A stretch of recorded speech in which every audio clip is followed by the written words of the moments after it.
పరిశుద్ధ గ్రంథంలో 20వ కీర్తన మొదటి చరణం నుండి చదువుకుందాం. చూడండి, 20వ కీర్తన మొదటి చరణం 461వ పేజీ అండి. ఆపత్కాలమందు యెహోవా నీకుత్తరమిచ్చునుగాక, యాకోబు దేవుని నామము నిన్ను ఉద్ధరించునుగాక. పరిశుద్ధ స్థలములో నుండి ఆయన నీకు సహాయము చేయునుగాక, సియోనులో నుండి ఆదుకొనుగాక. గమనిస్తే ఇవెందుకు చదివిస్తున్నాను అంటే, ఆ చివరి పదాలు ఒకసారి మీరు గమనిస్తారని. ఏవి ఆ చివరి పదాలు అంటే గాక, గాక, గాక అనే పదాలు. ఆపదలో దేవుడు ఆదుకుంటాడు, సమస్యల్లో దేవుడు ఆదరిస్తాడు, రోగాలతో ఉన్నప్పుడు దేవుడు స్వస్థపరుస్తాడు. ఈ పదాలు ఆలకిస్తూ ఉంటాం తరచుగా మనం. కాకపోతే గమనించాల్సిన ప్రత్యేకమైన పదాలు ఏంటంటే, ప్రతి పదానికి ప్రతి లైన్లో కూడా చివర ఏమని రాసుకుంటాడంటే ఆయన గాక, గాక, గాక అని రాస్తాడు. ఏంటండి గాక, గాకాలు ఏంటండి అంటే, బాగా గమనిస్తే ఇది ఏంటి అంటే, ఇంతకీ మనం తీసిన గ్రంథం పేరేం పేరు? కీర్తనల గ్రంథం. ఇది 20వ కీర్తన. అంటే ఇది ఒక కీర్తన, ఇదొక పాట. ఇదొక పాట అండి. మామూలుగా పాటలు ఎలా ఉంటాయి మనకు తెలుసు కదా. పాటలు మనం వింటూ ఉంటాం అప్పుడప్పుడు. దేవ సంస్తుతి చేయవే మనసా, ఇదే ఒక పాట. యెహోవా, ఇదొక పాట. ఇవి మనం గమనిస్తూ ఉంటాం. సుగుణాల సంపన్నుడా, ఈ పాటలు మనం ఆలకిస్తూ ఉంటాం. మరి ఇదేంటి పాస్టర్ గారు, పాట ఎట్లా ఉంది? ఇదే పాట, అసలు ఒరిజినల్ పాట అండి. ఇప్పుడు సుగుణాల సంపన్నుడు అన్నా, దేవ సంస్తుతి చేయవే మనసు అన్నా, నీవు చేసిన ఉపకారములను నీవు చేసిన ఉపకారములకు నేనేమి చెల్లిస్తాను అని చెప్పినా, లేదంటే యెహోవా నా బలమా అని పాడినా, ఏది పాడినా ఇదిగో ఈ కీర్తనలో నుంచే తీసి పాటలు రాశారు భక్తులు. అంటే ఒరిజినల్ ఇదండి. ఇవన్నీ జిరాక్సులు. ఇవన్నీ జిరాక్సులు అండి, కాపీ పేస్ట్ అంటారే ఆ మాదిరి ఇవన్నీ. ఇప్పుడు మనం పాడుకుంటున్నామే, ఇదిగో పాటల పుస్తకం. ఈ పాటలన్నీ ఎక్కడి అండి బాబు అంటే, లేఖన గ్రంథాల్లో మాటలే కదా. ఈ కీర్తనల గ్రంథం అంటే ఒరిజినల్ సాంగ్స్. వీటి నుంచి మనం ఇప్పుడు కాపీ చేసుకున్నా, పేస్ట్ చేసుకున్నా, జిరాక్స్ తీసుకున్నా, ఇవి పాటలు. సరే, కీర్తనాకారుడు కీర్తన రాసుకున్నాడు. ఇప్పుడు ఈ కీర్తనలో ఆపదలో యెహోవా మీకు ఉత్తరం ఇచ్చును అంటే సరిపోద్దు కదా. మళ్ళా గాక ఏంటండి? దేవుడు మిమ్మల్ని ఆదుకొనును అని చెప్తే సరిపోద్దు కదా. అలా కాకుండా గాక ఏంటి?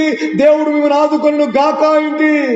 గాక అంటే అర్థం ఏంటి అంటే, బాగా గమనిస్తే అక్షరాల అది మీ జీవితంలో జరగాలి. ఆమేన్ చెప్పండి. ఆమేన్. దేవుడు మిమ్మును స్వస్థపరచును అంటే వేరు, ఈ సౌండ్ వేరుగా ఉంటుంది. దేవుడు మిమ్మును స్వస్థపరచును గాక అంటే ఆ వైబ్రేషన్, ఆ పాజిటివ్ వైబ్రేషన్ వేరుగా ఉంటుందండి. ఆ సౌండింగ్ వేరుగా ఉంటుంది. ఇది ఇప్పుడు మనోళ్ళకి ఇప్పుడు తెలుస్తుంది, కానీ ఈ కీర్తనాకారుడికి ఎప్పుడో తెలుసండి. వేల సంవత్సరాల క్రిందటే రాసిన పాటలో ఆ బాణి చూడండి ఎలా ఉందో.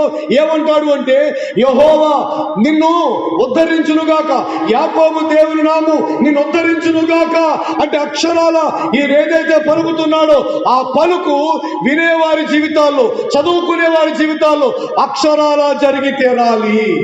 ఆమేన్, హల్లెలూయా అని కోరుకుంటున్నాడు. ఇది దాని అర్థం అండి, కోరుకుంటున్నట్టు, అలా కోరుకుంటున్నట్టు. ఈ పాట ఎవరు పాడుకున్నా, ఈ పాట ఎవరు విన్నా అక్షరాల వాళ్ళ జీవితాల్లో కూడా అది జరగాలని కోరుకుంటున్నాడు. అందుకని మొదటిగా మరొకసారి చదువుకుందాం. చూడండి, ఆపత్కాలమందు యెహోవా నీకు ఉత్తరం ఇచ్చునుగాక. ఇంకా అక్షరాలు అందరూ జరిగిపోవాలంతే. నువ్వు ఆపద సమస్యలు, ఆర్థిక ఇబ్బందుల మధ్యలో, అనారోగ్య పరిస్థితులు, లేదా కుటుంబపరమైన మరో కోణంలో ఏ కోణంలో నీవు ఆపదల మధ్యలో నలిగిపోతున్నా, నువ్వు చిన్న ప్రార్థన చేసినా చాలు, నా దేవుడు నీకు ఉత్తరం ఇచ్చేయాలి. ఇది ఆయన బలంగా కోరుకుంటున్నాడండి. గాక అంటే బలంగా కోరుకుంటున్నట్టు. నీ విజ్ఞాపన, నీ విన్నపాలు, నీ ఆక్రందన, నీ మనోవేదన నీ ప్రభు పాదాల చెంత కూడి మోకరించి నువ్వు విజ్ఞాపన చేసినా, విలపించిన నీ మొరంతా దేవుడు ఆలకించి నీకు అక్షరాల ఉత్తరం ఇవ్వాలి. అంటే నీ సమస్యలకు పరిష్కారం జరగాలి అని కోరుకుంటున్నట్టు. గాక అనే 2 అక్షరాల్లో కూడా అంత అర్థం ఉందండి. ఇంకేమంటాడు? యాకోబు దేవుని నామం నిన్ను ఉద్ధరించునుగాక.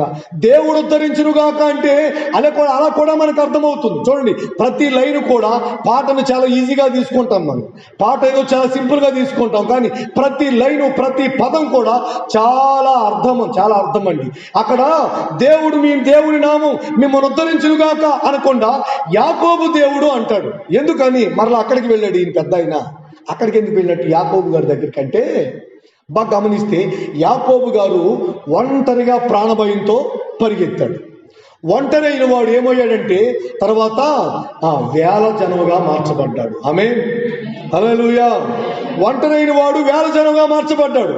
ఇంకో విశేషం ఏంటంటే, యాకోబు అంటే ఎవరండి బాబు అంటే ఇశ్రాయేలీలు, అంతే కదండి. యాకోబు అంటే ఇశ్రాయేలు. ఇప్పుడు యాకోబు దేవుని నామం నిన్ను ఉద్ధరించునుగాక అంటే యాకోబు దేవుడు మిమ్మును మీ కుటుంబాలను ఉద్ధరించాలి. దావీదు గారు కోరుకుంటున్నట్టు అక్షరాల ఆయన నామం మిమ్మల్ని ఉద్ధరించాలని. ఎందుకు ఆయన ఉద్ధరిస్తే ఎలా ఉంటుంది అంటే, మీకు చిన్న ఉదాహరణ చెప్తే ఆలకించండి. ఎట్లాగంటే, యాకోబు అంటే ఇశ్రాయేలీయులను దేవుడు ఏమన్నాడంటే వారిని ఐగుప్తుని విడిచిపెట్టేసి వచ్చేయమన్నాడు. అవునా కదా? సరే, చిన్నదో పెద్దదో, కూలి పనో లేదంటే చేతి పనో, లేదంటే కదా తక్కువ జీతమో లేదంటే తక్కువ రావడం, మొత్తం మీద బ్రతుకుతున్నారు, చావలేదు, బతుకుతున్నారు అక్కడ. అలాంటి పరిస్థితుల్లో ఉన్నటువంటి ఇశ్రాయేలుని మీరు బయటికి రండి, మీకు పాలు తేనెలు ప్రవహించే దేశాన్ని స్వాస్థ్యంగా ఇస్తాను అని ఆశ చూపించి ఆశ పెట్టి వారిని బయటికి రప్పించిన తర్వాత వదిలేశాడా? వదిలేదే. యాకోబు దేవుని నామం మిమ్మల్ని ఉద్ధరించాలి అని ఎందుకు కోరుకుంటున్నాడు బలంగా అంటే, దేవుని ప్రజలారా, చాలా మంది దేశాన్ని ఉద్ధరిద్దామని, గ్రామాన్ని ఉద్ధరించాలని, రాజ్యాన్ని ఉద్ధరించాలని, రాష్ట్రాన్ని ఉద్ధరించాలని, ప్రపంచాన్ని ఉద్ధరించాలని అలాంటి వ్యక్తులు చాలా మంది బయలుదేరి కాలగర్భంలో కలిసిపోయారు. కానీ యాకోబు దేవుని నామం మాత్రం ఉద్ధరిస్తే ఎలా ఉంటుందో తెలుసా? ఐగుప్తు నుంచి వాళ్ళు ఐగుప్తును విడిచిపెట్టి వాళ్ళు వచ్చేసారా? ఐగుప్తును విడిచిపెట్టి వాళ్ళు వచ్చేసిన తర్వాత ఇప్పుడు వాళ్ళ పరిస్థితి ఏమైందండి బాబు అంటే, ముందు నుయ్యా వెనక కొయ్య అన్నట్లుగా మారిపోయినా దేవుడు వారిని విడిచిపెట్టేశాడా? మనుషులు అప్పుడప్పుడు విడిచిపెట్టేస్తారు. మనుషులు అప్పుడప్పుడు మనల్ని వదిలేస్తారు. అప్పుడప్పుడు మనం అక్కర్లేదు వాళ్ళకి. అప్పుడప్పుడు మన వ్యక్తిగత విషయాలు, మన సమస్యలు, మన బాధలు, మన కన్నీళ్లు, మన ఓన్ ఫీలింగ్స్ ఏం అక్కర్లేదు వాళ్ళకి, వదిలేస్తారు. కొన్నిసార్లు బాగానే ఉండి కొన్నిసార్లు వదిలేస్తారు. కానీ యాకోబు దేవుడు ఎలాగండి? యాకోబు దేవుడు ఏం చేశాడండి అంటే కనుక, సముద్రము ఎదురైనా వారిని విడిచిపెట్టలేదు. హల్లెలూయా. ప్రాకారాలు ఎదురైనా వారిని విడిచిపెట్టలేదు. ఎలాంటి పరిస్థితులు ఎదురైనా, ఎలాంటి సమస్యలు ఎదురైనా, ఎలాంటి వ్యాధనకరమైన పరిస్థితులు, నీరు లేదైనా, ఆహారం లేదని చెప్పినా, ఏమి లేకపోయినా యాకోబు దేవుడు వారిని ఉద్ధరించాడు. అలానే నా దేవుని పేరట యాకోబు దేవుని నామము మిమ్మును మీ కుటుంబాలను ఉద్ధరించునుగాక. ఆమేన్. విడిచిపెట్టేశాడండి? లేదే. మామూలుగా అయితే నడిపిస్తాను కానీ సముద్రాలు అయితే మన కష్టం అన్నాడండి. మామూలుగా అయితే మాట్లాడేవాడిని కానీ ఈ ప్రాకారాలు అంటే మన వల్ల కాదండి అని చెప్పి సైడ్ అయిపోయాడండి. లేదే. సముద్రాలైనా ఆయన వారిని ఉద్ధరించాడు, ప్రాకారాలు ఎదురైనా వారిని ఉద్ధరించాడు. నీరు కావాలి అంటే బండను చీల్చాడు ఆయన. ఆహారం కావాలి అంటే ఆకాశం నుంచి మన్నా కురిపించాడు, పూరెలను రప్పించాడు. అందుకనే నా ప్రియ దేవుని ప్రజలని, సంవత్సరపు చివరి దినాల్లో ఉన్న మన వ్యక్తిగత జీవితాలలో ఈ దినాన మనల్ని ఎవరు ఉద్ధరించాలి? నీ కుటుంబాన్ని ఎవరు ఉద్ధరించాలి? నీ వ్యక్తిగత జీవితాన్ని ఎవరు ఉద్ధరించాలి? నీ సంతానాన్ని ఎవరు ఉద్ధరించాలి అంటే, టోటల్గా మనల్ని ఎవరు ఉద్ధరిస్తే మనకు ఆశీర్వాదం అండి బాబు అంటే, యాకోబు దేవుడు మనల్ని ఉద్ధరించాలి. ఆమేన్, హల్లెలూయా. బాగా గమనించు. ఇది ఇతను ఏం కోరుకుంటాడంటే, యాకోబు దేవుని నామం మిమ్మును ఉద్ధరించునుగాక అంటే ఆయన ఉద్ధరించాలని కోరుకుంటాడండి. ఇంకా గమనిస్తే 20వ కీర్తన 2వ చరణం, పరిశుద్ధ స్థలములో నుండి ఆయన నీకు సహాయము చేయునుగాక, సియోనులో నుండి నిన్ను. చూడండి, గాక గాక గాక గాక ఏంటి అంటే, గాక అంటే అర్థం చెప్పాను కదా, అక్షరాల బలంగా కోరుకుంటున్నాడు మన జీవితాల్లో. ఈ పాట పాడుకునేవారు, ఈ పాట వినేవారి జీవితాలు అక్షరాలుగా ఈ పదాలు, ఈ వాక్య భాగాలు, ఈ విషయాలు నెరవేర్చబడాలని కోరుకుంటున్నట్లు దాని అర్థం అండి. నా ప్రియమైన సోదరి సహోదరులారా, పెద్దలారా, దేవుని నామం పేరట ఇదిగో 20వ కీర్తన మీరు ఆలకిస్తున్నారు. నిజానికి పాట ఇలా కూడా ఉంటుందా అండి అంటే అవును, ఇలాగే ఉంటుంది పాట. ఇది నిజానికి పాటే, ఇది కీర్తనే. మనం వినే పాటలు అనుకునేరు, అవి మనం ఇంట్లో తీసుకుని రాసుకున్న పాటలు. కానీ ఒరిజినల్ సాంగ్ ఇలా ఉంటుంది. ఒరిజినల్ సాంగ్ అండి, ఆయన ఆపదలో ఉత్తరం ఇవ్వాలని, ఆయన నామం మనల్ని ఉద్ధరించాలి అని, పరిశుద్ధ స్థలంలో నుంచి మనకు సహాయం కలగాలని, మరి విశేషంగా సియోనులో నుండి దేవుడు మనల్ని ఆదుకోవాలని మనసారా ఈ కీర్తనాకారుడు కోరుకుంటున్నాడు. ఇంకా చదువుకుందామా? ఆయన నీ నైవేద్యములన్నిటినీ జ్ఞాపకం చేసుకును గాక, నీ దహన బలులను అంగీకరించును గాక. ఇంకో విషయం చెప్పమంటారా? ఇక్కడ ఒక కీర్తనకారుడు మాట అంటాడు 20వ కీర్తన ఏంటంటే, ఆయన నీ నైవేద్యములన్నిటినీ జ్ఞాపకం చేసుకును గాక. ఇప్పుడు ఎక్కడో ఏదో మీటింగ్కి వెళ్తారు, ఏదో సభ జరుగుతుంది ఎక్కడో ఏదో ఊళ్ళో, అక్కడ కానుకలు పడతారు, పాట పాడి కానుకలు పడతారు. పాట పాడి కానుకలు పడుతుంటే నీ కలిగింది ఏదో నువ్వు వేసేస్తావు. కొన్ని సంవత్సరాలు అయిపోయింది, మనం ఏదో మనకు తోచింది ఇచ్చేసామండి. చాలా సంవత్సరాలు అయిపోయింది. నిజానికి దైవ సాక్షిగా ఆ విషయం నీకు ఇప్పటికీ గుర్తులేదు. దేవునికి స్తోత్రం. ఎన్ని సభలకు వెళ్ళావో, ఎన్ని చోట్ల కానుకలు ఇచ్చావో, ఎన్ని మందిరాల్లో ఇచ్చావో, ఎంతమంది సేవకుల చేతిలో పెట్టావో, ఇంచుమించుగా నువ్వు పుట్టినది మొదలుకొని ఇప్పటి వరకు ఎన్నిసార్లు దేవాలయంలో, సంఘంలో, సేవకుడి చేతిలో ఏ విధంగా కానుకలు పెట్టావో నీకు గుర్తు లేకపోవచ్చు. కానీ కీర్తనాకారుడు ఏమంటాడంటే, నీ నైవేద్యములన్నిటినీ ఆయన అక్షరాల జ్ఞాపకం చేసుకొనును గాక. చూడండి, భలే పదం కదండి. మనం మర్చిపోతాం. నిజమే, ఏళ్ళు జరిగిపోతున్నప్పుడు, సంవత్సరాలు జరిగిపోతున్నప్పుడు, ఆ ఏళ్ల తరబడి జరిగిపోయిన విషయాన్ని మనం ఎలా గుర్తుపెట్టుకుంటాం? చిన్నప్పుడు తెలియని వయసులో ఏమో 5 రూపాయలు వేసావో, 2 రూపాయలు వేసావో, రూపాయి వేసావో కానుక. ఎన్ని సభల్లో ఎన్ని రకాలుగా దేవునికి ఇచ్చావో ఆ రోజుల్లో. ఇప్పుడు 100,000 దేవునికి ఇస్తున్నావేమో, ఇవన్నీ నువ్వు ఇచ్చేసి వెళ్ళిపోతావు. కానీ ఈ కీర్తనాకారుడు ఏమంటాడంటే, ఈ పాట చదువుకునేవారు, ఈ కీర్తన చదువుకునే వారి గురించి ఆయన ఏమంటాడంటే, నీ నైవేద్యములన్నిటినీ, నీ దహన బలులన్నిటినీ ఆయన జ్ఞాపకం చేసుకొనును గాక. ఆమేన్. అంటే నువ్వు ఎప్పుడు ఏ విధంగా, ఏ రూపంలో దేవుని సేవ కొరకు, సంఘం కొరకు, పరిచర్య కొరకు ఏ రూపాయి సమర్పించినా నీవైతే మర్చిపోవచ్చు, నీ కుటుంబం మర్చిపోవచ్చు, కానీ ఆయన ఎప్పటికీ వాటిని మర్చిపోకుండా జ్ఞాపకంలో ఉంచుకోవాలి. ఇది ఆయన కోరుకుంటున్నాడు కీర్తనాకారుడు. ఆయన జ్ఞాపకం చేసుకున్నాడు అనుకో, నిశ్చయంగా లేఖన భాగాల్లో రాయబడిన మాట ఏంటంటే, గిన్నెడు చన్నీళ్ళు ఇచ్చినా దాని ప్రతిఫలం ఆయన ఇస్తాడా? ఎవడా? ఇస్తాడు కదండి. అంటే మరి నీ నైవేద్యాలు, నీ కానుకలు, నీ అర్పణలు, నీ ప్రథమ ఫలాలు, నీ ప్రతిష్టార్పణలు, నీ మొక్కుబడులు, నీ దశంభాగాలు, ఇవన్నీ కూడా దేవుడు ఎందుకు మర్చిపోతాడు? ఈ కీర్తనాకారుడు అంటాడు, వాటిని ఆయన జ్ఞాపకం చేసుకును గాక. జ్ఞాపకం చేసుకుంటే ఇంకేముంది? వాటన్నిటికీ 100 దేవుని పేరట నీ నట్టింట కుమ్మరించబడతాయి. నమ్మిన వారు ఆమేన్ చెప్పండి. ఆమేన్. ప్రియ దేవుని ప్రజలారా, సరే ఆలకించండి. ఇంకో మాట ఏమంటాడంటే అక్కడ ఆయన 4వ చరణం, నీ కోరికను సిద్ధింపజేసి నీ ఆలోచన యావత్తును సఫలం చేయునుగాక. చాలా బలంగా కోరుకుంటున్నాడండి కీర్తనాకారుడు. ఈ కీర్తనాకారుడు ఏం కోరుకుంటున్నాడంటే చాలా బలంగా కోరుకుంటున్నాడు. ఏమని? నీ ఆలోచన యావత్తును దేవుడు సఫలపరచునుగాక, నీ కోరికను సిద్ధింపజేసి. ఈ రోజున నాన్న ఇది కావాలి అని ఇంట్లో వాళ్ళు చెప్తారు, పిల్లలు తండ్రికి, లేదా తల్లికి చెల్లికి చెప్తారు, భార్య భర్తకు చెబుతుంది. ఈ రోజున ఈ పరిస్థితులన్నీ చూస్తూ ఉన్నాం.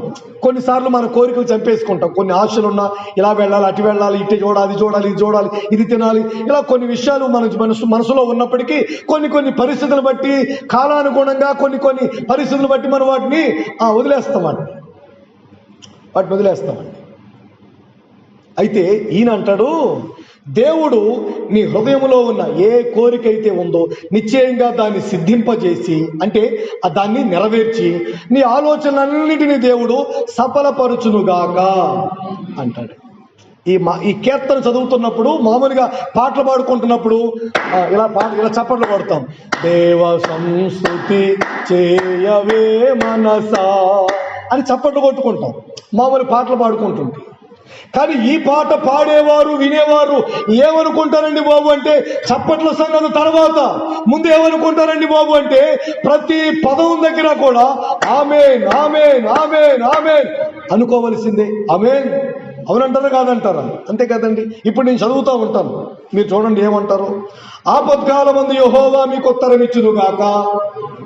ఏమనాలి ఇప్పుడు? ఆమేన్ అనుకుంటారు. కారణం ఏంటంటే, నేను అనమని చెప్పక్కర్లేదు. ఆ పదంలో ఉన్నటువంటి ఆ లైన్లో ఉన్న పాజిటివ్ వైబ్రేషన్స్ అలాంటివి. ఆ మాటలు వింటున్నప్పుడు కలిగే ఆనందం అలాంటిది. ఆ మాట వింటున్నప్పుడు కలిగే ఉత్సాహం అలాంటిది, నిరీక్షణ అలాంటిది. ఆ లైన్ చదువుతున్నప్పుడు యెహోవా మీకు ఉత్తరం ఇచ్చునుగాక, దేవుడు మిమ్మల్ని దర్శించునుగాక, ఆయన మిమ్మల్ని ఆదుకొనుగాక, ఇలా చదువుతా పోతుంటే వెంట కూర్చుంటారండి? లేదు లేదు, ఆమేన్ ఆమేన్ ఆమేన్ ఆమేన్ అలా జరుగునుగాక జరుగునుగాక జరుగునుగాక. అవతల ఆ పెద్ద ఆయన కీర్తనకాడు దీవెనకరమైన వచనాలు పాటలో పొందుపరిచి మాట్లాడేస్తా ఉంటాడు. ఆపత్కాలమందు యెహోవా మీకు ఉత్తరం ఇచ్చునుగాక, యాకోబు దేవుని నామం మిమ్మల్ని ఉద్ధరించునుగాక, సియోనులో నుండి ఆయన మిమ్మల్ని ఆదుకొనుగాక అని పలికేస్తా ఉంటే వినేవారు చప్పట్లు కొడతారా అంటే, చప్పట్ల కంటే ముందు ఆమేన్ అనుకుంటారు. హల్లెలూయా హల్లెలూయా. ఈ కీర్తనకాడు ఇట్లా రాసుకున్నాడు పాట. ఇప్పుడు తలపైకి తాలకించండి, అసలు విషయం నేను మీకు వివరిస్తాను. అదేంటంటే, సరే ఇప్పుడు ఈయన ఇట్లా మాట్లాడుతున్నాడు, ఇలా పలుకుతాడు ఆయన. ఇప్పుడు ఈ పదాలు, ఈ మాటలన్నీ కూడా వినేవారి జీవితాల్లో ఏం కావాలనుకుంటాడు అంటే, కార్యరూపం దాల్చాలి అని కోరుకుంటున్నాడు.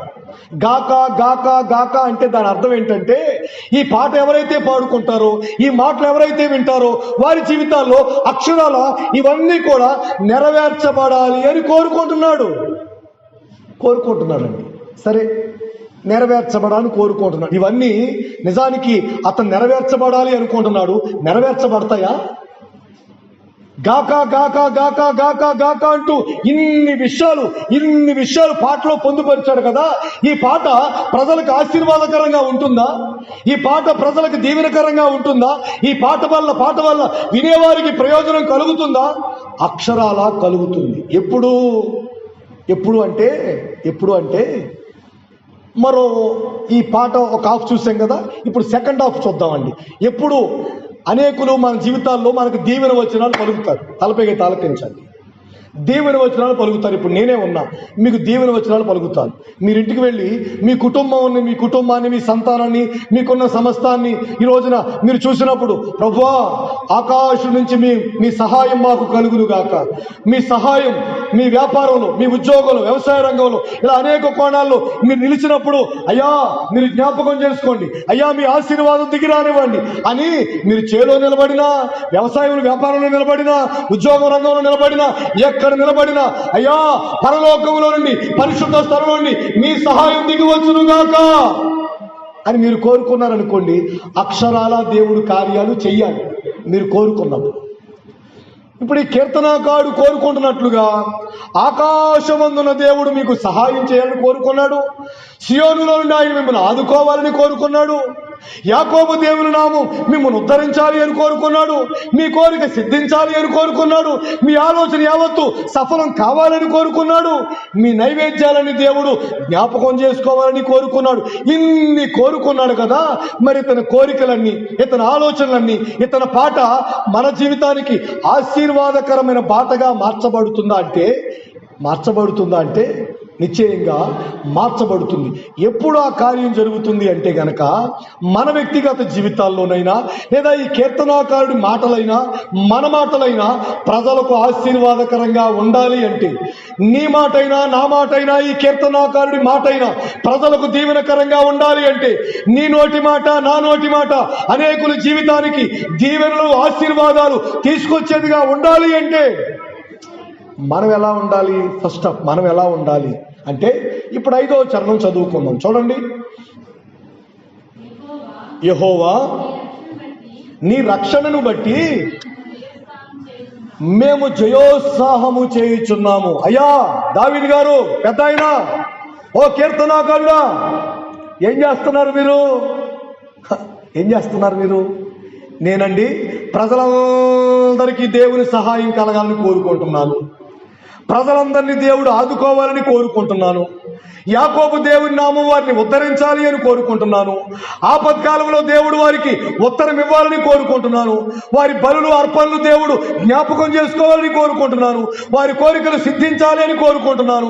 వారి ఆలోచన అంతా సఫలం కావాలని కోరుకుంటున్నాను. మంచిదే, బాగానే కోరుకుంటున్నారు. అవి కాదు, మీరేం చేస్తున్నారు అంటే ఆయన అంటాడు, నేనా అండి యెహోవా ఇచ్చిన రక్షణను బట్టి జయోత్సాహము చేస్తున్నాను. ఆమేన్, హల్లెలూయా. ఇది మీరు గమనించాల్సిన విషయం అండి. ఇందులో మనం చదువుతూ పోయినప్పుడు ఏమి లేదనుకుంటామండి. కీర్తనలు చదువుకుంటూ చాలా మంది సామెతలో కీర్తనలో ఒక కీర్తన చదివేసి ఓ సామెతల్లో ఒక అధ్యాయం చదివేసి ఆ తలగడ కింద బైబిల్ పెట్టి పడుకుని పోతారండి. సెంటిమెంట్ అంటారు వాళ్ళకి, సెంటిమెంట్ అండి. బైబిల్ చదవకపోతే ఆ రోజు వాళ్ళకి ఉలా ఉండదండి. ఇలా చదువుకుంటూ పోతుంటారు. కానీ ప్రతి పదంలో ప్రతి లైన్లో కూడా చాలా విలువైన అర్థాలు ఉంటాయి. దేవునికి స్తోత్రం, హల్లెలూయా. కీర్తనాకారుడైనటువంటి పెద్ద ఆయన, మీరేం చేస్తున్నారయ్యా బాబు అంటే, ఇవన్నీ గాక గాక గాక గాక గాక అని చదివాడు, రాశాడు కదా పాట. మీరేం చేస్తున్నారంటే, నేనైతే యెహోవా రక్షణ యందు జయోత్సాహం, రక్షణను బట్టి జయోత్సాహము చేస్తున్నాను చెప్తానండి. అంటే ప్రియ దేవుని ప్రజలారా వినండి, వివరంగా ముగించేస్తాను. మనం మన వ్యక్తిగత జీవితాల్లో వినండి. ఇప్పుడు మన నట్టింటి అడుగుపెట్టి, ప్రభువా మీ ఆశీర్వాదం మీ సహాయం మాకు కలుగునుగాక అని నేను కోరుకున్నా, లేదా మీ నట్టింటి అడుగుపెట్టి ప్రభువా వీరిని జ్ఞాపకం చేసుకోనండి, వీరిని కనికరించండి, వీరిని ఆదుకోనండి, అయ్యా మీ సమాధానం దిగివచ్చునుగాక అని మీ ఇంట వచ్చి మీకు శుభం కోరుకున్నా, మరొకరింటికి వెళ్ళి వారికి శుభం కోరుకున్నా, మీరు వచ్చి మరొకరింట్లో అడుగుపెట్టి వారి శుభం వారి మంచి కోరుకున్నా, మన ఆలోచనలు, మన నోటి మాటలు, మన శుభవచనాలు, దీవెనకరమైన మాటలు మన నోట ఎదుటి వారి జీవితాల్లో నెరవేర్చబడాలి అంటే మొదట నీవు ఏం చేస్తున్నావు అనేది చాలా ప్రాముఖ్యం. దావీదు గారు అయితే యెహోవా రక్షణను బట్టి జయోత్సాహం చేస్తున్నాడట. ఏంటో అర్థమయ్యేటట్టుగా ఈ మాట చెప్పి ముగించేస్తాను.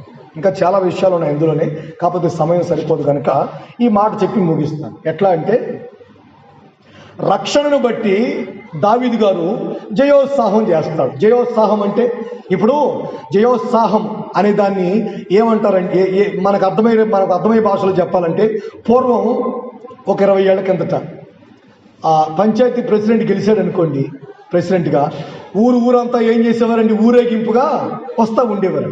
అవునే కాదండి, ఊరేగింపుగా.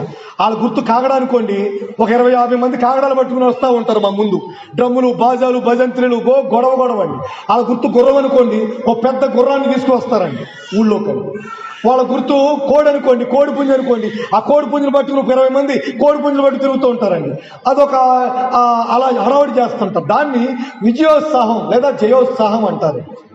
ఇప్పుడు ఈ పెద్ద ఆయన అంటాడు, అందరికీ శుభం కలగాలి, అందరికీ మేలు కలగాలి, అందరికీ దీవెన కలగాలి, అందరినీ దేవుడు ఆదుకోవాలి, దేవుడు కనికరించాలి, కోరికలు సిద్ధించాలి, దేవుడు ఉత్తరం ఇవ్వాలి, మీకు నెమ్మది కలుగునుగాక, క్షేమము కలుగునుగాక అని చెప్పే ఈ పెద్ద ఆయన ఏం చేస్తున్నావయ్యా బాబు అంటే, రక్షణను బట్టి పంచాయతీ ప్రెసిడెంట్ అయినందుకు కాదు, ఎమ్మెల్యేగా గెలిచినందుకు కాదు, ఎంపీగా గెలిచినందుకు కాదు, మంత్రి పదవి వచ్చినందుకు కాదు, మరి దేనికి అంటే బాప్తీసం పొందినందుకు గాను ఇతను ఏం చేస్తాడంటే జయోత్సాహంతో దేవుణ్ణి ఆరాధిస్తాడట. ఆమేన్, హల్లెలూయా. సరండి, రక్షణ అనుభవాన్ని బట్టి, బాప్తీస అనుభవాన్ని బట్టి, నేను బాప్తీసం పొందిన వ్యక్తిని, నేను బాప్తీసం పొందాను, నేను రక్షింపబడిన వ్యక్తిని అని ఆ ఒక్క కారణాన్ని బట్టి జయోత్సాహం అండి. పాస్టర్ గారు నిజమైన అంత అవసరం అండి అంటే మరి ఇంకేం అవసరం? నిజానికి ఈ ప్రపంచంలో విలువైనటువంటి కానుక, దేవుడు మనకిచ్చిన కానుకల్లో విలువైన కానుక ఏదండి బాబు అంటే రక్షణ. ఆమేన్, హల్లెలూయా. అంతకు మించినటువంటి విలువైనది ఏముందండి మన జీవితాలకి? సరే, స్థలాలు, పొలాలు, ఇళ్ళు, ఆర్థిక సమృద్ధి ఇవన్నీ తర్వాత అత్యంత విలువైన కానుక ఏదైనా ఉందంటే దేవుడు మనకిచ్చిన కానుకల్లో రక్షణ భాగ్యము అన్నారు దాన్ని. అందుకనే పెద్దలు ఆమేన్, రక్షణ భాగ్యం అంటండి. కనుక ప్రియ దేవుని ప్రజలారా, మీ నోట నీ బిడ్డల్ని మనసారా నువ్వు దీవించుకున్నా, నీ కుటుంబాన్ని నువ్వు దీవించుకున్నా, లేదా ఇరుగు పొరుగు వారిని దీవించినా, నీ మాట నీ నోట ఆ మాటలు ఫలించాలి అంటే ఏది ఆశీర్వాదం కలుగునుగాక, ఆపత్కాలంలో యెహోవా ఉత్తరమిచ్చునుగాక, ఆదుకొనుగాక అని దావీదు గారు పలికిన మాటలన్నీ ఫలించాలి అంటే అతను ఏం చేస్తున్నాడు అంటే రక్షణ అనుభవాన్ని బట్టి సంతోషిస్తున్నాడు, జయోత్సాహం చేస్తున్నాడు. మరి ఏ రోజైనా ఉద్యోగం వచ్చినందుకో, ఇంక్రిమెంట్లు కలిసినందుకో, శాలరీ పెరిగినందుకో, ప్రమోషన్ వచ్చినందుకో, వ్యవసాయం బాగా కలిసి వచ్చినందుకో, వ్యాపారం బాగా లాభసాటిగా ఉన్నందుకో, బిడ్డలు కలిగినందుకో, స్థలం కొన్నందుకో, ఇల్లు కట్టినందుకో, ఇలాంటి విషయాల గురించి సంతోషపడి ఆనందపడి లోపల ఈ రోజున ఆ ఒకలాంటి ఆనందంతో ఉండే మనుషులు బాప్తిస్మ అనుభవాన్ని బట్టి ఏ రోజైనా సంతోషించి ఆనందించారా? జయోత్సాహం ఉందా మీ జీవితంలో? బాగా గుర్తుపెట్టుకోండి, యెహోవా ఇచ్చిన రక్షణ అత్యంత విలువైనది. అంటే ఈ రోజున మనం సంతోషపడాల్సింది దేని గురించి అండి బాబు అంటే స్థలాలు పొలాలు ఉన్నాయని కాదు, ఇళ్ళు వాకిళ్ళు ఉన్నాయని కాదు, వెండి బంగారాలు ఉన్నాయని కాదు, వాహనాలు లేదంటే మనకి ఇంకా ఇతరత్ర వస్తువులు ఉన్నాయని కాదు, ఎల్ఐసీలు ఉన్నాయనేందుకు, బీమాలు ఉన్నాయనేందుకు కాదు.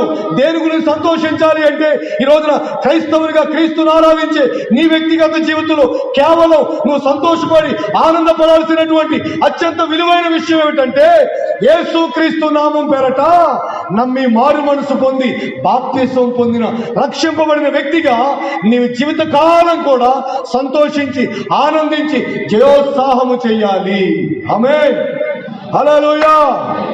దాని గురించి సంతోషించాలండి. చాలా మంది బాప్తిస్మం పొందిన తర్వాత బాధపడిన వ్యక్తులు కూడా మనకు కనిపిస్తుంటారు అక్కడక్కడ. ఒక నెగిటివ్ ప్రజల్లో ఏం ముద్ర పడిపోయిందంటే బాప్తిస్మం పొందిన తర్వాత శ్రమలు వస్తాయండి. చూడండి, ఇది బాగా చలమణి అయిపోయింది, బాగా వాడుకలోకి వెళ్ళిపోయింది ఈ పదం అండి. బాప్తిస్మం పొంది శ్రమలు వస్తాయండి, బాప్తిస్మం పొందకపోతే సుఖాలు వస్తాయండి. దీన్ని తీసుకెళ్ళిపోయారండి, మౌత్ పబ్లిసిటీ అంటారు దీన్ని. ప్రజల్లోకి బాగా తీసుకెళ్ళిపోయారు. మరి ఎవరు తీసుకెళ్లారు కానీ మన తాతల కాడి నుంచి కూడా బాప్తిస్మం పొందితే శ్రమలు వస్తాయి ఇలా తీసుకెళ్ళిపోయి చాలా మంది ఈ రోజున బాప్తిస్మం పొందకపోవడానికి గల కారణం ఏంటంటే ఏవో వచ్చేస్తాయి శ్రమలు. యేసు ప్రభు నమ్ముకుంటే ఏవో శ్రమలు వచ్చేస్తాయి, యేసు ప్రభు నమ్ముకుంటే బాధలు వచ్చేస్తాయి అనేటువంటి మౌత్ పబ్లిసిటీ జనాల్లోకి తీసుకెళ్ళిపోతే చాలా మందికి దేవుడు అంటే ఇష్టమే, యేసు ప్రభు అంటే అభిమానమే, దేవాలయం అంటే ప్రేమే. కానీ ఈ రోజున చాలా మందిని చూసేసరికి, మాటలు చూసేసరికి చాలా మందికి విరక్తి వచ్చేసింది. ఇంకో విచిత్రమైన విషయం ఏంటి చెప్పమంటారా? బాప్తిస్మం పొందితే చనిపోయిన కాడికి వెళ్ళకూడదు, మౌత్ పబ్లిసిటీ అండి. బాప్తిస్మం పొందితే పెళ్లి దగ్గరికి వెళ్ళకూడదు, చావు దగ్గరికి వెళ్ళకూడదు, అక్కడికి వెళ్ళకూడదు, ఎక్కడికి పోకూడదు, వాళ్ళ పెడితే తినకూడదు, వీళ్ళ పెడితే తినకూడదు. ఇలాంటి అర్థం పడుతున్న కల్పనా కథలన్నీ కూడా ప్రజల హృదయాల్లో చెరగని ముద్ర వేసేసాయి. అవి చెరిగిపోవేక చెరగని ముద్ర వేసేసాయి. బైబిల్ ఎక్కడుందండి అట్లా? బాప్తిస్మం పొందితే చావు దగ్గరికి వెళ్ళకూడదని ఎవరు చెప్పారు నీకు? మీ తాత ఏమైనా బైబిల్లో రాశాడా? మా తాత ఏమైనా బైబిల్లో రాశాడా? లేదే. విచిత్రమైనటువంటి వింత బోధలు ఈ రోజున ప్రచారంలో ఉన్నాయండి. విచిత్రమైన వింత బోధలు. బైబిల్ చెప్పండి అని ఎందుకు చెప్పాలా? మరి పెళ్లి దగ్గరికి పోకూడదు, ఫంక్షన్లకు పోకూడదు అన్నప్పుడు యేసు ప్రభు కానాను పెళ్లి ఎందుకు పోతాడు? బైబిల్ వ్యతిరేకంగా ఎందుకు మాట్లాడతారు? బోధలన్నీ ఎలా సమర్థిస్తారు వాళ్ళని మీరు? అలాంటి వాడి ముఖం కూడా చూడకూడదు అసలు. అలాంటి వాడి ముఖం కూడా చూడకూడదుగా. పెళ్లిళ్ళకి ఫంక్షన్లకి పోకూడదు బాప్తిస్మం తీసుకుంటే అని ఎవరు చెప్పారు? లేదే. యేసు ప్రభు కానాను పెళ్లి మీదకి పోయాడు, చావు దగ్గరికి పోకూడదు బాప్తిస్మం పొందిన వాళ్ళు అంటే మరి యేసు ప్రభు పాడిని ఎందుకు ముడతాడు? పాడిని ముట్టాడో లేదా? ఆయన పాడిని ముట్టాడు కదండి, బైబిల్ గ్రంథంలో చూస్తున్నాం మనం. యేసు ప్రభు పాడిని ముట్టాడు, చనిపోయిన ఇంటికి వెళ్ళాడు, ఆయన మరియా మార్తలను పలకరించాడు. చనిపోయిన ఇంటికి పోవడం కాదు, సమాధి దగ్గరికి పోయాడు, లాజరు అని పిలిచాడు. ఆయన పాడె మీద శవాన్ని కూడా ముట్టాడు. ఆయన చనిపోయింది అని అందరూ ఏడుస్తుంటే మీరు బయటకు వెళ్ళండి అని చెప్పి చిన్నదాన లే అని చేయబట్టుకున్నాడా లేదా అమ్మాయి చెయ్యి? ఇవన్నీ బైబిల్లో ఉన్నాయండి వాస్తవాలు. కాకపోతే ఇవెందుకు ప్రజలు గుర్తుకురావు? కానీ బాప్తిసం పొందితే అవి తినకూడదు, ఇవి తినకూడదు, అవి ధరించకూడదు, ఇవి వేసుకోకూడదు, అవి పెట్టుకోకూడదు, ఆటోగ్రఫీ వెళ్ళకూడదు, ఈ ఫంక్షన్కి వెళ్ళకూడదు. ఇలాంటివన్నీ కూడా అనవసరమైనటువంటి సిద్ధాంతాలు ప్రజల్లో ప్రచారం చేసేసారు. చాలా మంది బాప్తిసం పొందకపోవడానికి ఇవే కారణాలండి. ఇవే కారణాలు. తెల్లని వస్త్రాలు వేసుకుంటావో, రంగు వస్త్రాలు వేసుకుంటావో, అది నీ ఇష్టం. ఇప్పుడు గోవా పోయే ఒకసారి ఆరాధన మేము బండి వేసుకునేది, అంటే ఎక్కడి నుంచి కాదులేండి, గోవా దగ్గరలోనే ఉండేవాడిని. డాండేలి అనే ప్రాంతంలో ఆ చెక్ పోస్ట్ ఉంటుంది, స్టేట్ డివైడ్. ఆ బండి వేసుకుని ఆరాధన పోయాం. అక్కడికి ఆరాధన పోతే వీళ్ళ మనకులా ఇక్కడ ఇలాంటి బట్టలు కట్టుకోరండి. అక్కడ మగవాళ్ళు బాగానే ఉంటారు, ప్యాంటు షర్ట్ వేసుకుంటారు, కానీ ఆడవాళ్ళు అట్లా ఉండరు. అట్లా ఉండరండి వాళ్ళు. ఇలా నిండు వస్త్రాలు వేసుకోరండి. షర్ట్లు వేసుకుంటారా, ఆ షర్ట్లు కూడా కాలం ఉండదు, టీ షర్ట్లు వేస్తారు, అట్లనే వస్తారు బైబిల్ పెట్టుకుని, చాలా ట్రెండీగా ఉంటారు. అక్కడ వాతావరణం అలాంటిది. గమనిస్తే మరి వాళ్ళు బాప్తిజం తీసుకోలేదా? తీసుకున్నారే. వాళ్ళు బలలో చేయవేయట్లేదా? బల ఇచ్చాను వాళ్ళకి నేను. చాలా మంది విచిత్రమైన వింత విషయాలని ప్రచారం చేసేసరికి చాలా మందికి యేసు ప్రభు అంటే బాప్తిసం అంటే వద్దులే అన్నట్లయిపోయిందండి. ఏ వస్త్రాలు వేసుకుంటావో అది నీ కంఫర్ట్ని బట్టి వేసుకుంటావు, నీకున్న సౌలభ్యతను బట్టి, ఆ పరిస్థితులను బట్టి. దానికి నీ వ్యక్తిగత ఆత్మీయ జీవితానికి సంబంధం లేదే. ఏ కలర్ వేసుకుంటావు అది నీ ఇష్టం. లేదు, ఎందుకు ఈ పిచ్చి కలర్లన్నీ, తెల్లని వస్త్రాలు వేసిపోతే ఏం కాదులే. ఆ తీర్మానం నీకు వస్తే సంతోషమే కదా. ఇక్కడి నుంచి ఇలా ఇక్కడికో భీమ్ వేసి, ఇక్కడి నుంచి ఇంకో భీమ్ ఇక్కడికి వేసి, ఇక్కడ 2 పిల్లర్లు ఏలాడదీసి ఇవన్నీ చేసుకుంటే చేసుకో, లేదు ఇవన్నీ ఎందుకులే అనుకుంటే ఊరుకో. దీనికి బాప్తిసానికి సంబంధం లేదు. అలంకరణ దేవుని రాజ్యానికి ఆటంకం కాదు. అలంకరణ అనేది దేవుని రాజ్యానికి ఆటంకం కాదు. ఇది ఇప్పుడు వచ్చింది కాదు. అలంకరణ అనేది పాత నిబంధన కాలం నుంచి కూడా ఇది వాడుకగా సాంప్రదాయంగా వస్తుంది. బంగారానికి, అలంకరణకి, బాప్తిసానికి సంబంధం ఏంటండి? ఇలాంటి చిన్న కారణాలతో. అంటే బాప్తిసం పొందుకుంటే ఏం పెట్టుకోకూడదంట.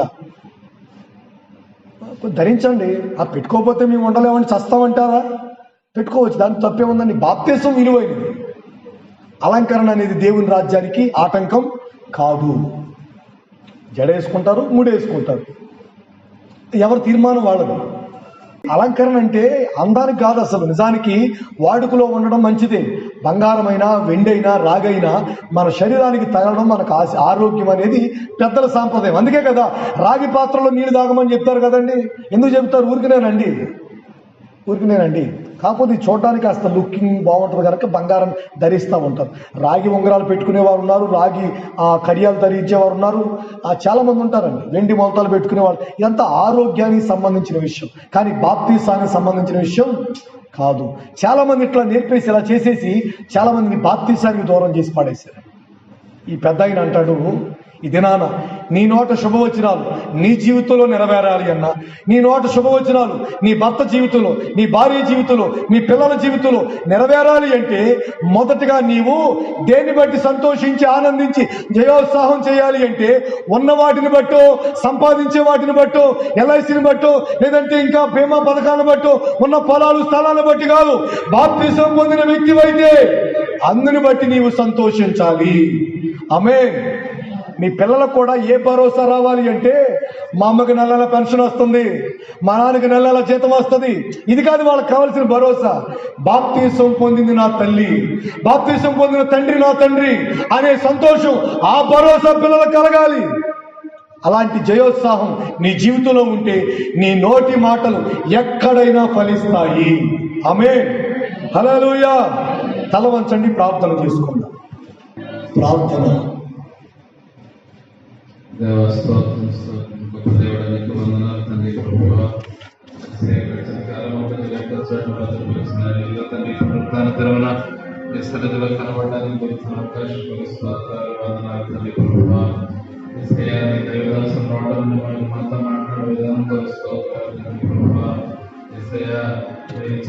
తీవ్రలన్నీ కూడా మేము పొందుకోవడానికి